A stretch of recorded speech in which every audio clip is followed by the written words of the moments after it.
उसे कहाँ पता था कि इस बगीचे वाली माँ ने उसके बेटे को अपना लाडला बेटा बना लिया है और अब हाथ से निकलने नहीं देगी। मगर मेरी दशा तो माँ की रूप राशि को देखते ही कुछ की कुछ हो जाती थी। जैसे पहली बार माँ को खेत में घूमते बगुलों के लहराते श्वेत सौंदर्य के बीच एकाएक देखा था और संसार से मेरे मन का तार टूट गया था। कई बार अपने अलौकिक सौंदर्य से मोहित कर माँ ने मेरे संसार मोह को झटका दिया था और मेरी बेहोशी का गांव जवार में शोर मच जाता था। अब तो लेटो, जब पुरानी बातें याद आती हैं बड़ी हंसी आती है। माँ की माया के कैसे कैसे रूप हैं, कैसी मोह की माड़ी चढ़ा दी है दुनिया की नजर पर। देख भला, होश को यह दुनिया बेहोशी कहती है, मगर पिता की मृत्यु ने तो मेरी आंख खोल दी। लेटो, लाह लोगों की पाठशाला में बस यूं ही अपनी जननी को तुष्ट करने भर के लिए जाता था। मन तो कुछ और हो गया था। उचटे मन को पुराण की कथा पढ़ना, धार्मिक यात्रा, नाटक, कीर्तन भजन में डूबे रहना रुचता था। सच कहता हूं रे, तू भाग्यशाली है लेटो, जो पाठशाला वाली पढ़ाई में तेरी रुचि नहीं हुई। एक बार संसार के अक्षरों से बंध जाने पर बड़ा कठिन होता है उसके बंधन से मुक्त होना। तुझे बांधने की मैंने एक बार कोशिश की थी, पर एकाएक तेरा भाव मेरी समझ में आ गया और तब वर्णमाला की पुस्तक मैंने दूर फेंक दी। और तभी मैंने समझा था कि जयराम बाटी की बेटी की सेवा की पात्रता केवल तुझ में ही है। भवतारिणी और शारदा में कोई फर्क नहीं है तेरी दृष्टि में। असली पढ़ाई यही है जो मुझे पढ़ाने के लिए न्यांगटा दूर देश से चलकर इस बगीचे में आया था। आया क्या था, माँ विशेष मुहूर्त में उसे खींच लाई थी। यहाँ उसके वश का थोड़े था। बड़ा ज्ञानी बनता था और आंव की पीड़ा से क्लांत होकर गंगा जी में डूब मरने जा रहा था। माँ ने बचाया। मेरा राग सुनकर रोने लगता था। कहता था, यही उपलब्धि है वत्स। तेरा माटी मन पहले से तैयार था रे। नहीं, हृदय की तरह तुम भी जगदम्बा से हुज्जत करता और जिंदगी राख में मिल जाती। सचेत किया था उसे कि शारदा साक्षात जगदम्बा है, उसको छेड़ना आग से खेलना है। पर वह तो अपने मामा पर हुकूमत चलाते झिड़कते इतना बढ़ गया था कि कहीं कोई मर्यादा नहीं। अब मारा मारा फिर रहा है। हार कर आया था एक दिन रोता गिड़गिड़ाता, घिघिया कर कहने लगा, मामा अपनी सेवा में रख लो मुझे। मैं जैसे उसका मामा रानी का दामाद नाती है। देख भला, मामा की एक न सुनी। मनमानी का दंड मिला तो अब गिड़गिड़ा रहा है। अपने साथ मामा को भी ले डूबने वाला था। मथुर के बेटे की त्योरी देखकर मैंने भी बगीचा छोड़ने का मन बना लिया था। गमछा बटुआ उठाकर जब चला तो माँ ने बांह पकड़कर कोठरी में बैठा दिया, अन्यथा उसी की तरह गांव लौटकर जहां तहां डोलता फिरता। तब भला जीने का अर्थ रह जाता लेटो। माँ के अनुग्रह से रिक्त होता तो ऐसा दरिद्र हो जाता कि कुकुर सियार भी मेरी ओर न ताकते। सोच भला, हृदय ने मथुर की नातिन को पकड़कर कुमारी पूजा कर दी। ऐसा ढीठ कर्म का भोग तो भोगना ही पड़ेगा। मामा किस खेत की मूली है जो तेरा दुर्भाग्य मोचन करेगा। जगदम्बा के विधान से लड़ाई और सुख की आशा है न मूर्ता की पराकाष्ठा। अब भोगो किए का फल। मां प्रीत होगी तभी दुर्भाग्य मोचन संभव है। ऐसा लोभी की पूछ मत। मेरी पूरी कमाई खा जाने के लिए जाल बिछा दिया था। लक्ष्मी नारायण मारवाड़ी के 10,000 रुपए मैं स्वीकार कर लूं, उसके लिए कभी मुझसे बतियाता, कभी शारदा को फुसलाने की कोशिश करता। ऐसा हीन मति का आदमी है। वह तो मां सजग थी पहरेदारी पर, सो बच्चों की दाल नहीं गली, अन्यथा वह तो मामा को गंगा में डूबोकर ही मानता। उसके ताने से तंग आकर एक बार गंगा में डूबने जा रहा था। मां ने बांह पकड़ ली। ऐसे ही हीन संस्कार वालों की लोक बुद्धि को दुनिया होश करती है, और मैं जब मां को हाँक लगाते उसके रूप सागर में डूब जाता हूं, संसारी बुद्धि शोर मचा देती है। बेहोशी का दौरा पड़ा है। बता भला, कैसा अज्ञान है। मेरे भाव को मेरा बाल सखा गया विष्णु समझता था। अभिन्न हृदय था लाहा महाशय का बेटा। खाना, खेलना, बतियाना उसी के साथ जमता था। मेरी पीड़ा और मेरा भाव केवल वही समझता था।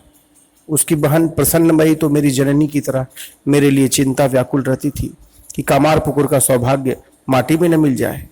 ऐसा ही वह मानती थी। गांव वाले जिसे सोना समझकर कह रहे थे, गया विष्णु की बहन प्रसन्नमयी उसे कामार पुकुर का सौभाग्य मानती थी। विचित्र व्यवहार है जगत का रे लाटू। मां ने इस मादक मोह से बचाया मुझे, नहीं तो तेरा यह मानुष जीवन हृदय की तरह राख में मिल जाता। मां ने इस मादक मोह से बचाया तुझे, नहीं तो तेरा यह मानुष जीवन हृदय की तरह राख में मिल जाता। मुझे माँ ने गांव में रहते ही अपना अपरूप दिखाकर जगत से वितृष्ण होने का संकेत दिया था। बड़ा महीन संकेत, मगर मोह भंग हुआ पिताजी की मृत्यु के आघात से। पढ़ाई से मन उचट गया था। पिता के अभाव का दंश माँ के हृदय में किसी कारण से तीखा न हो, यह चिंता मन में सदा बनी रहती थी। पर मेरे जैसे बौड़म का क्रीड़ा कौतुक ही माँ के दुख का कारण बन जाता था। उसके घरेलू काम में भी हाथ बटाता था, वैसे ही जैसे तू शारदा की सेवा में लगा रहता है। मगर मेरा हर कौतुक माँ को तकलीफ देता था। मैं निरुपाय था रे लाटू, मन अपने वश में थोड़े ही था। माँ जैसे नचाती थी नाचता रहता था, और उसने तो जैसे मुझे चुन लिया था अपनी लीला के रूपायन के लिए। किस किस भूमिका में उतारती थी, कभी जुल्हन बनाती थी, कभी पानी भरने वाली औरत की चाल ढाल में सजाकर उसी के हाव भाव में दौड़ाती चलाती थी, और उसके कौतुक का रहस्य कोई समझ ही नहीं पाता था। पोखरे से भरी कलशी कमर पर रखकर कांख में दबाए जब औरत वेश में आता था, कोई चीन नहीं पाता था कि बामुनी माँ का सोना का बेटा है। जिसे प्रसन्नमयी कामार पुकुर का सौभाग्य और बाल गोपाल मानती थी, वह गरीब मुसलमान औरत का वेश धर के सीतानाथ पाइन के घर की रमणियों के बीच अंतःपुर में पहुंचा तो कोई पहचान न पाया, और अहंकारी बनिया दुर्गादास का अभिभावक गुमान धूल में मिल गया। माँ की लीला के सामने बनिया का अहंकार टिकता है। बड़ा दंभ था दुर्गादास को अपनी कुलीनता का। घर की स्त्रियों को पर्दे में कैद कर उनके शील सतीत्व की रक्षा के लिए व्याकुल था। ऐसे कहीं होता है? मूर्ख की समझ में इतनी सी बात नहीं आ रही थी कि माँ जिसकी रक्षा करे वही सुरक्षित है। माँ ने अपने बालक के माध्यम से ऐसा कौतुक दिखाया कि उसकी सारी चतुराई पर पानी फिर गया। फिर तो उसके अंतःपुर में मेरा ऐसा प्रवेश हुआ कि मेरी एक दिन की अनुपस्थिति भी पाइन परिवार की रमणियों के लिए असह्य हो जाती। दूत भेजकर बुलवाती, मेरी चिंता में व्याकुल होकर बामुनी माँ के आंगन में पहुंच जाती। सीतानाथ पाइन की बेटी रुक्मिणी तो मेरी कौतुक लीला के लिए पागल बनी रहती थी। लाहा परिवार और पाइन परिवार की बात छोड़, मेरे गांव की जो निपढ़, गंवार और गरीब महिलाएं थीं, उनमें भी विद्या तत्व की मात्रा बहुत ऊंची थी। मेरी जननी अकेली भोली नहीं थी, भोली सरलाओं से मेरा गांव भरा था। यहाँ तो विचित्र दशा है, देखते नहीं, यहाँ बगीचे में अपने विक्षेप का उपचार खोजते रोज ही लोग दौड़े आते हैं। जब पूछता हूं तेरी स्त्री विद्या तत्व वाली है या अविद्या तत्व वाली, तब तक एक भी नहीं मिला जो अपनी स्त्री को अविद्या तत्व वाली माने। महामाया की लीला देखकर बड़ी हंसी आती है। पूछता हूं हतभागों से कि जब तेरे आंगन में ही विद्या तत्व है तो टोना टोटरम के चक्कर में मारा मारा क्यों फिर रहा है? बोराए कुक्कुर की तरह हांफते बगीचे में मेरे पास किस रोग की दवा खोजते आया है?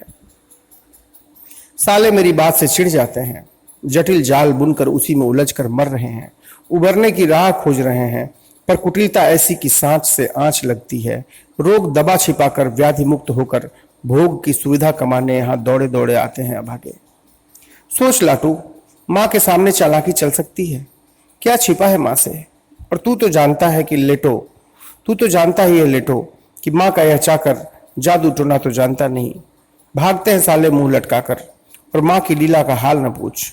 बाल्यकाल से ही कितनी मुद्राओं में नचा रही है मुझे, और यह गरीब बाभन उसके इशारे पर नाचते रहने को निरुपाय है। मगर मेरी जननी और बड़े भाई दुखी रहते थे मेरे बहुलम आचरण से।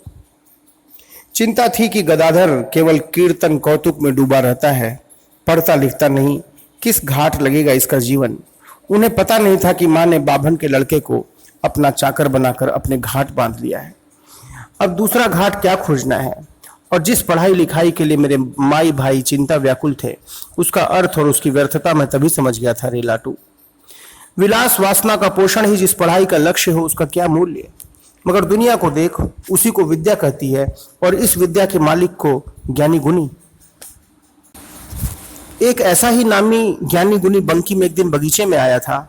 बिलायती सरकार की चाकरी करता है, ऊंचे ओहदे पर है। मैंने अपने गंवई अंदाज में पूछा, क्या लक्ष्य है तेरे जीवन का? बड़ी ढिठाई से बोला, आहार निद्रा मैथुन।